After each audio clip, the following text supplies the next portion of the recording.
Hello everybody, welcome back. Pike over here. Let's talk Bitcoin versus crypto. Bitcoin is not crypto. Crypto is not Bitcoin. So what does that mean? Well, in the term crypto, right, cryptocurrency, you say cryptography, right? But due to the fact that all those cryptocurrencies came up after Bitcoin and pretend to be better and try to do the same thing, it raised the necessity for Bitcoin, in the Bitcoin people to kind of, raise an alarm and saying, hey, those things, they are not Bitcoin, right? So they pretend to be Bitcoin, they try to be Bitcoin, but they are not Bitcoin. Now, what is the truth here, right? Because, okay, those things, they are experiments, right? And why do I think those are good thing for Bitcoin? All those cryptocurrencies coming up. Life experiment, the freedom is to be able to experiment. You have the freedom to do so. You live, you come, and you can decide to do good thing and you can decide to do bad things, right? That's life. Some people, try to be good people, and some people just try to be bad people, right? And those are things that happen in society, right? So now that doesn't necessarily mean you have to support them or you have to buy their token. It's just like, well, that's some people, this is what they want to do, right? So I don't feel like there's a need to take those people down. So what we should expect, we should let the market, right, say, okay, these things, just let the market decide, right? So when you look at Bitcoin price, when it drops 60-70%, you will see those things that pretend to be cryptocurrency or those cryptos, they fall drastically, like 90%, like 95, close to zero, right? And some of them will never come back, right? So this is the way the market will punish those cryptos, right? Because my problem with most people in Bitcoin is because they feel the need to regulate, right?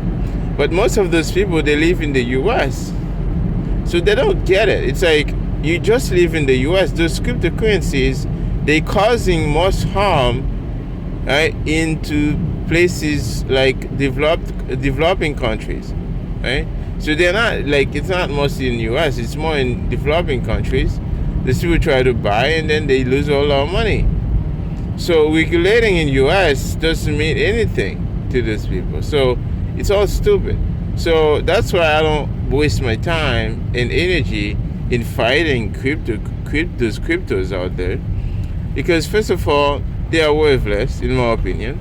For some people, they may serve, a utility, so they can sell their token to others, and get people buying in and dump on them, right? So that could be use case for them, right? So try to make you think, oh, you missed out on Bitcoin, and then you can catch up to this coin. So those are, some people does that, right? Like you have this guy who always came up, and he's from Wall Street.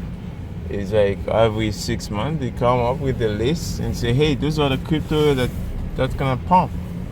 And he have his conference, charge extreme amount of money for his conference, and then you got wrecked. So some people, this is just what they do. That it's like a profession for them.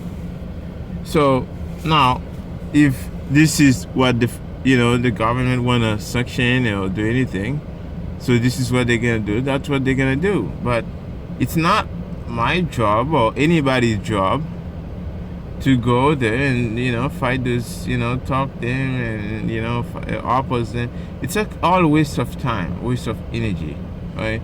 Bitcoin is a good teacher. Say, hey, the way the best art of war is not to fight at all, and is let your enemy, kill itself, right?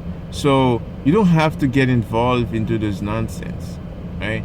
So that's the point here I'm trying to make. It's like, as long as you don't buy those nonsense crypto scams, then you don't have to kind of feel like you need to fight them, right? To say, oh, this is bad.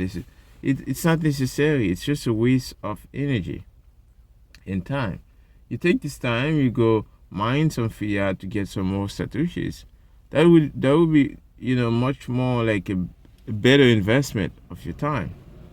So that's that. And like, just like I said, just like those cryptocurrencies, it's a good thing. Also, I know it caused a lot of problem for Bitcoin. It slowed down adoption, all those things. But in another way, if you look at it, you say, okay, all those cryptocurrencies that came up, you have XRP, you have all those coins. Well, some of them fell, and every time one of those fell, it demonstrates the value proposition of Bitcoin and why Bitcoin is the only one that's relevant, right? So that's why we want more of them to come, so they prove the point of Bitcoin, right? So when Ethereum moved to proof of stake from proof of work, it proved the case that they can't do it, right? So the Byzantine general problem, right, so was solved with Bitcoin, but they couldn't do it with a centralized chain like Ethereum, where you have a CEO telling you like what's the direction of the blockchain. So that's the problem here. So anyways, so I hope you guys enjoy this. This is Friday, the see day. Take your time, save your time. Concentrate your energy in mining fiat and take the extra cash, accumulating Satoshis. The last time I checked, the next halving is gonna be on April 2024. So yeah, so what are you waiting, right? What are you waiting for? No time wasting. Anyways, I will see you guys again Monday. During the weekend, I may have I will for sure do a video for the news update and a tutorial like every week. So check them out, and I will see you again, guys. I gonna go. This was Spike over. Talk.